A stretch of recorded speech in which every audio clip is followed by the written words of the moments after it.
they'll say openly, well, I have this thing going on, but that's just my education. Well, I do have this, I am obsessive about this thing, but that's just because I'm smart and I just can't help but correct when people say something that's stupid.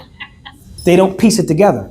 Peace. I received 2 very important emails regarding my post about the correlation between OCD, ODD, and grammar policing. Note I said correlation, not causation. In other words, the claim was not made that grammar policing is an OCD or is ODD, merely that there may be a physiological intersection between the two. They may be comparable, but not necessarily interchangeable. But I digress. The first email was about the sources, which is more than fair, especially in an environment where we have people making satire out of science. Okay, scrap this piece as a source altogether, and if you see this name under any other title on this topic, hard pass. I've been told that it's actually the work of a linguist who's satirizing the following science. This verified report talks about the correlation between adolescent perfectionism and possible OCD diagnoses later in life, a phenomenon which is observable on their brain scans. This article talks about adult perfectionism that may manifest in maladaptive behaviors that I correlated with compulsive language correction. Here you can see the sources to both articles. Now, notice the title isn't about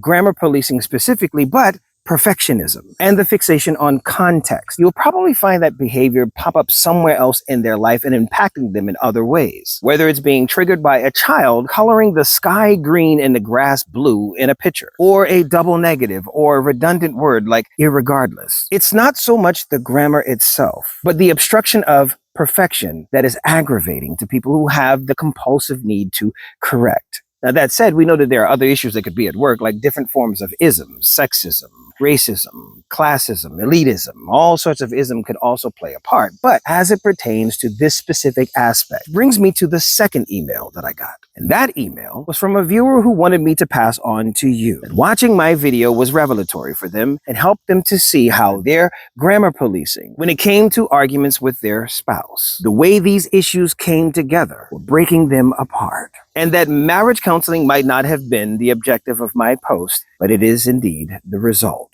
And for that I say, all the best to you and your love. This is a lesson for us all, including myself. For those of you who think that I'm unapproachable and not open to correction, nothing could be further from the truth. Like the church during altar call, the doors of my office are always open. Come see me for office hours anytime.